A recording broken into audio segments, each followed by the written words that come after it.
गरीब की जादुई झोपड़ी। पवन नाम का एक आदमी था। उसके पास रहने के लिए कोई भी घर नहीं था, ना ही उसके परिवार में कोई था।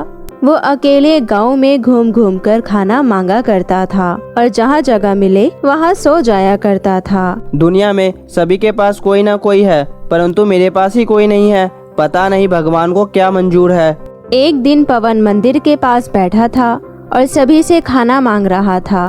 तभी पूजा नाम की लड़की मंदिर में दर्शन करने आती है।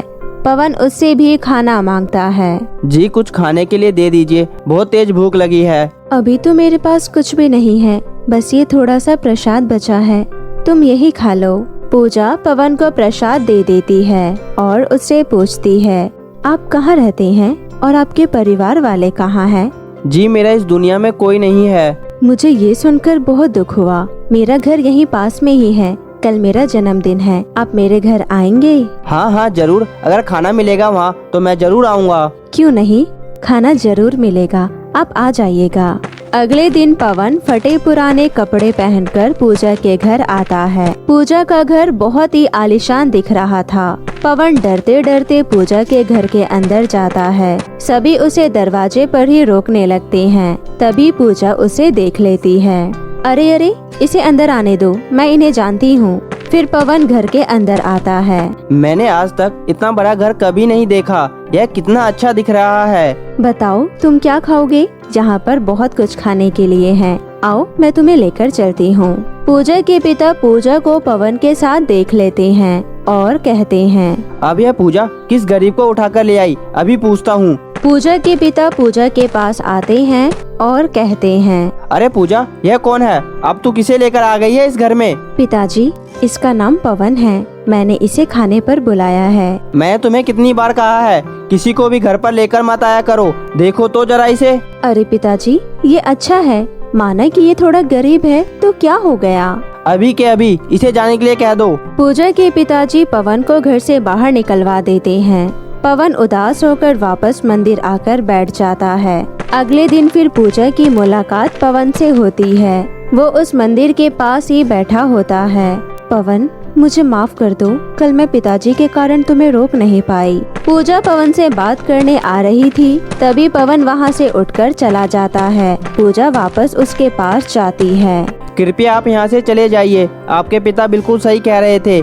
मेरा और आपका कोई मुकाबला नहीं है, मैं आपके साथ खड़े होने के लायक भी नहीं हूँ। चली जाइए यहाँ से और कभी मुझसे बात नहीं करना, मैं भी आपको कभी तंग नहीं करूँगा। नहीं पवन, ऐसी बात नहीं है, मुझे इन सब बातों से कोई फर्क नहीं पड़ता। ये तो मेरे पिताजी की सोच है, मेरी नहीं। मुझे तुम अच्छे लगते हो, मैं तुमसे बात करूँगी।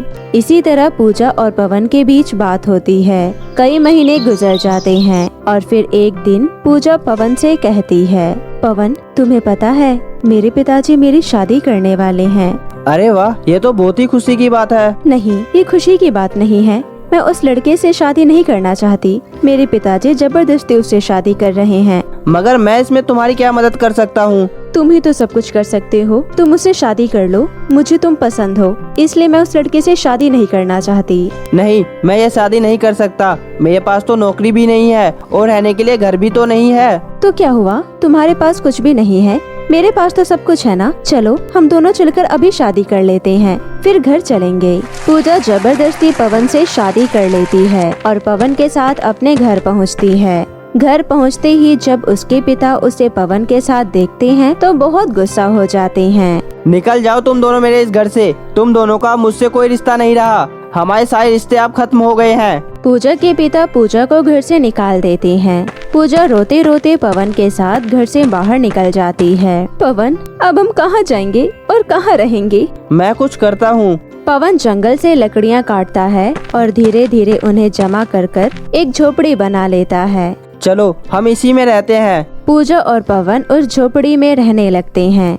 पवन काम ढूंढने जाता है, परंतु उसे काम नहीं मिल पाता। वो पूजा को एक वक्त का भोजन भी नहीं करवा पा रहा था। इस वजह से वो बहुत दुखी था। पवन जंगल से फल तोड़कर लाता था और वो दोनों वही फल खाते थे। एक दिन जंगल से फल तोड़कर लाते वक्त पवन को एक घायल बूढ़ा व्यक्ति दिखाई देता है। पवन उसे उठाकर अपने घर ले आता है। पूजा पवन दोनों मिलकर उस बूढ़े आदमी की सेवा करते हैं। कुछ ही दिनों में वो बूढ़ा आदमी बिल्कुल स्वस्थ हो जाता है। अच्छा, तो तुम दोनों ने ही मेरा सेवा की है और मेरी जान बचाई। बहुत बहुत धन्यवाद तुम दोनों का। पूजा और पवन उस बूढ़े आदमी से आशीर्वाद लेने जाते हैं। दोनों के सर पर हाथ रखते ही उस बूढ़े आदमी को उनके बारे में सब कुछ पता चल जाता है और वो कहता है, बच्चों, आज से तुम दोनों के पास सब कुछ होगा। तुम दोनों की जिंदगी अब बदल जाएगी। इतना कहकर वो बूढ़ा आदमी वहाँ से चला जाता है। उस बूढ़े आदमी के जाते ही पूजा और पवन की झोपड़ी एक जादुई झोपड़ी में बदल जाती है। झोपड़ी बिल्कुल सुंदर बन जाती है। अरे पूजा, यह अचानक हमारी झोपड़ी को क्या हुआ? मुझे तो लगता है ये सब उस बूढ़े आदमी का ही कमाल है।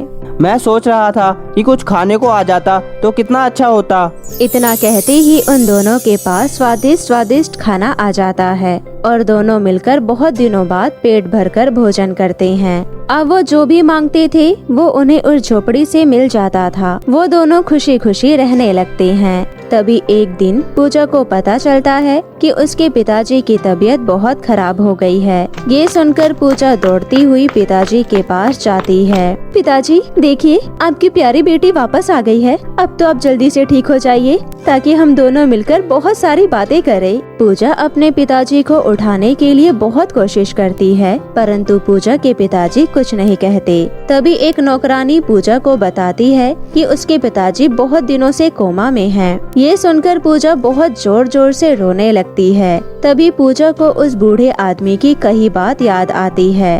पूजा दौड़ते हुए अपने घर वापस आ जाती है और कहती है, मेरे पिताजी ठीक हो जाए, ऐसी दवा मिल जाए।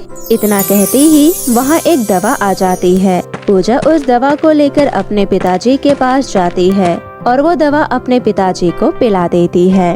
दवा पीते ही उसके पिताजी बिल्कुल स्वस्थ हो जाते हैं और उसे गले लगा लेते हैं। उसके बाद उसके पिता पवन और पूजा को माफ कर देते हैं और स्वीकार कर लेते हैं। अब सभी खुशी खुशी रहने लगते हैं। तो मेरे प्यारे दोस्तों, कैसी लगी आपको मेरी ये कहानी? मुझे कमेंट करके जरूर बताएं और इसे अपने दोस्तों के साथ भी शेयर करें। और हाँ दोस्तों, अगर आपने अब तक मेरे चैनल को सब्सक्राइब नहीं किया है तो जल्दी से नीचे लाल बटन दबाकर अभी कर ले।